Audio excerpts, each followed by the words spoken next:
এই প্রথম সিলেট ওসমানী আন্তর্জাতিক বিমানবন্দর থেকে কিন্তু হজের উদ্দেশ্যে মদিনায় সরাসরি একটি ফ্লাইট আজ বিকাল 5টা 25 মিনিটে কিন্তু 400 জনের বেশি যাত্রী নিয়ে কিন্তু এই এয়ারপোর্ট থেকে ছেড়ে যাবে। এতে করে কিন্তু এখানকার যারা স্থানীয় আছেন এবং হজ যাত্রী যারা আছেন তাদের মধ্যে কিন্তু আমরা ব্যাপক উৎসাহ উদ্দীপনা দেখেছি এবং বিমান বন্দরের কর্তৃপক্ষ যারা আছেন তারা আমাদেরকে জানিয়েছেন যে যাত্রীদের সর্বোচ্চ নিরাপত্তা এবং সর্বোচ্চ সুযোগ সুবিধা নিশ্চিত করা হবে এবং তারা যে সুবিধাটি পাবেন এতে করে তারা অত্যন্ত আনন্দিত এবং তারা জানিয়েছেন যে গত দিনের তুলনায় কিন্তু এবার সুযোগ সুবিধা বেশ ভালোই পাচ্ছেন।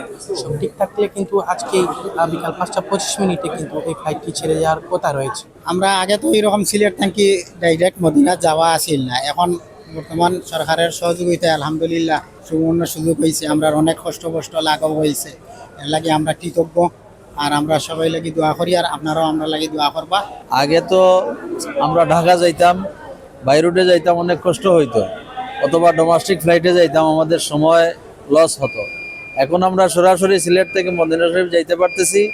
আমরা অত্যন্ত আনন্দিত, অত্যন্ত খুশি। যাদের মাধ্যমে এই ব্যবস্থা হয়েছে আমরা তাদের জন্য সবসময় দোয়া করব। বাংলার বিমানের সার্ভিসটাও ভালো এখন বর্তমানে। আমি সার্ভিস 4-5 মাস করছি কয়েকদিনের মধ্যে। আমিও গত 7-8 টাকা থেকে আইছি। বাংলাদেশের বিমানের সার্ভিস খুব ভালো। বাংলাদেশ সরকারের যে সুন্দর একটা উদ্যোগ, যে সিলেট থেকে সরাসরি মক্কা কিংবা মদিনায় যাওয়া, আমরা যদি মদিনায় যাব পরে আমরা মক্কায় যাব, এটা কিন্তু আমাদের বা বিশেষ করে সিলেটের বিশাল একটা সুযোগ করে দেওয়া হয়েছে। এই জন্য বাংলাদেশ সরকারকে আমরা ধন্যবাদ মোবারক জানাই।